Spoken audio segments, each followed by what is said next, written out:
Jason Tatum na operahan na, nabuhay pa ang Boston Celtics na puwersa ang Game 6 at Warriors huling laro na ni Kuminga. Inilantad ang totoong dahilan talaga kung bakit binangko si JK. Ipinost ni Jason Tatum ang kanyang unang mensahe sa social media mula nang sumailalim siya sa operasyon para ayusin ang napunit niyang kanang Achilles tendon. Ibinahagi ng bituin ng Boston Celtics ang isang larawan sa Instagram kung saan siya ay nagbibigay ng thumbs up mula sa kama ng ospital bilang pagpapakita sa kanyang mga tagahanga at kakampi na siya ay nasa maayos na kalagayan habang sinisimula ng mahaba niyang recovery. Thankful for all the love and support, isinulat ni Tatum sa larawan na ipinost nitong araw ng Huwebes. Sumailalim sa operasyon si Tatum noong Martes, makalipas lamang ang isang araw matapos niyang maranasan ang pinsala sa Game 4 ng playoff na pagkatalo kontra sa New York Knicks. Mawawala siya para sa natitirang bahagi ng 2025-26 postseason. At kahit na sinabi ng Celtics na inaasahang siya ay ganap na makakabawi, hindi sila nagbigay ng tiyak na petsa ng kanyang pagbabalik. Malamang ay hindi rin siya makakalaro sa halos buong susunod na season.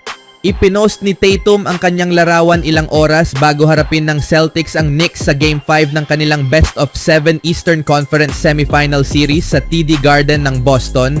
Nangunguna ang New York sa serye sa 3-1 bago nangyari ang Game 5. Bago ang kanyang injury sa ika-4 na quarter ng Game 4, nagpapakita si Tatum ng pambihirang performance kung saan nagtala siya ng 42 puntos, 7 sa 16 sa 3-point shooting, 8 rebounds at 4 na steals. Hindi siya nakapagtala ng ganun karaming puntos sa alinmang laro ng Boston nung nakaraang season ng kanilang championship run, maging sa postseason ngayong taon. Sa depensa ng Celtics sa kanilang kampyonato sa NBA postseason, nag-a-average si Tatum ng 28.1 points, 11.5 rebounds at 5.4 assists while shooting percentage 37% from the 3-point range. Sa regular season, pinangunahan niya ang Boston na may average na 26.8 points, 8.7 rebounds at 6 assists per game. Kung mananalo man ang Celtics ngayong araw ay malaking palaisipan matapos mawala ang kanilang leading scorer na si Jason Tatum para sa natitirang bahagi ng postseason. Ngunit kahit papaano, para sa isang laro nag-step up si Derrick White upang punan ang naiwang scoring ni Tatum.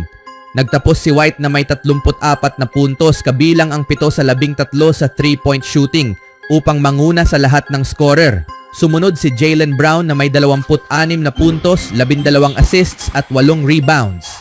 Nag-ambag si Peyton Pritchard ng 17 puntos mula sa bench habang si Drew Holiday ay nagdagdag ng 14 na puntos at 7 rebounds. Si Jalen Brunson ay nagtala ng 22 puntos para sa Knicks ngunit na foul out may 7 minuto ang natitira sa laro. Nakuha niya ang kanyang ikalimang foul with 2:45 minutes remaining sa ikatlong quarter at hindi na muling naglaro sa natitirang bahagi ng quarter. Gayunpaman, ibinalik siya ni Knicks coach Tom Thibodeau pagsisimula ng ika-4 na quarter dahil alam niyang kailangan ng team ang kanyang kakayahan sa huling bahagi ng laro. Ito ay isang block party ni Luke Kornet. Gayunpaman, ang tunay na namukod-tanging performance ay mula sa depensibong bahagi ni reserve center Luke Kornet na nagtala ng 7 blocks, 10 puntos at 9 na rebounds. Sa pamamagitan ng enerhiya ni Kornet sa rim protection at galaw sa half-court offense ng Boston, hindi na naging mahalaga na 1 puntos lamang ang naiambag ni Kristaps Porzingis sa loob ng 12 minutong paglalaro.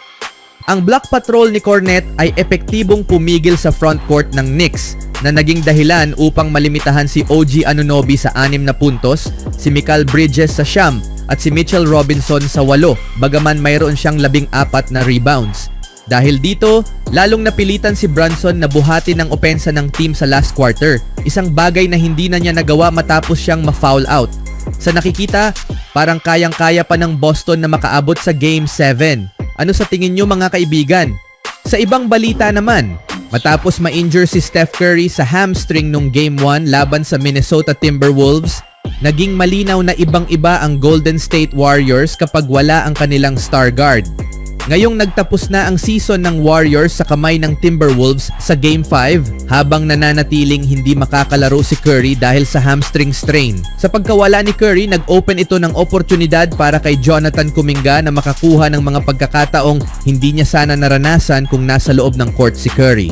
Sa nakalipas na 3 laro ng serye, nag-a-average si Kuminga ng 24 na puntos kada laro para sa Warriors, kabilang ang 30 puntos na performance sa Game 3. Ngunit nananatiling tanong, mananatili ba si Kuminga sa Golden State sa susunod na season? Ayon kay SF Standard writer Tim Kawakami na nakapanayam ng 95.7 the game bago ang Game 5, inilantad niya ang realidad ng sitwasyon sa isang bagong ulat. May tsansa na si Kuminga ay manatili sa Warriors sa susunod na season. Pahayag ni Kawakami. Pero ang pinakamalamang ay mawawala na siya. Malilipat sa ibang team sa off-season. Ang pera ang problema.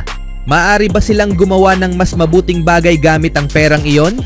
Malaki ang posibilidad na hihingi si Kuminga ng $30 million o higit pa kada season sa kanyang susunod na kontrata.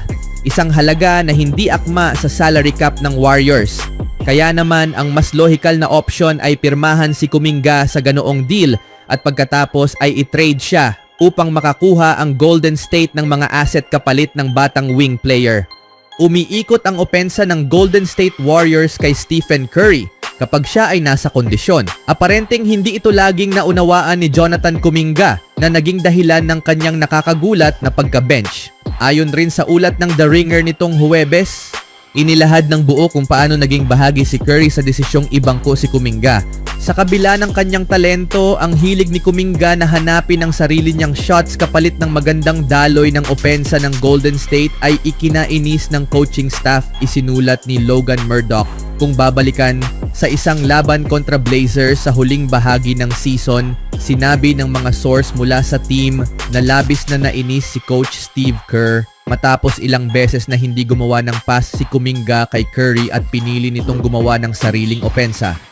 Bilang resulta, hindi pinalaro si Kuminga sa regular season finale laban sa Clippers at muli noong play-in game kontra Grizzlies. Pagsapit ng playoffs, marami sa loob ng organisasyon ang nagtatanong kung tapos na ang karera ni Kuminga bilang Warrior, lalo't siya ay eligible para sa contract extension. Sa playoffs, ilang beses ding hindi pinalaro si Kuminga hanggang sa masaktan si Jimmy Butler at kalaunan si Curry, kaya't napilitan ang Warriors na ibigay muli sa kanya ang mas malaking papel. Nagpakitang gila si Kuminga sa Game 3 laban sa Timberwolves kung saan nagtala siya ng 30 puntos ngunit hindi ito naging sapat at ngayon ay tinanggal na sila ng Minnesota. Hindi rin nakalaro si Curry sa Game 5. Napatunayan ni Kuminga na kaya niyang gumawa ng puntos pero makatarungan din para kay Kerr na mainis kung hindi pa rin natututunan ni Kuminga kung paano maglaro sa loob ng sistemang pangkoponan.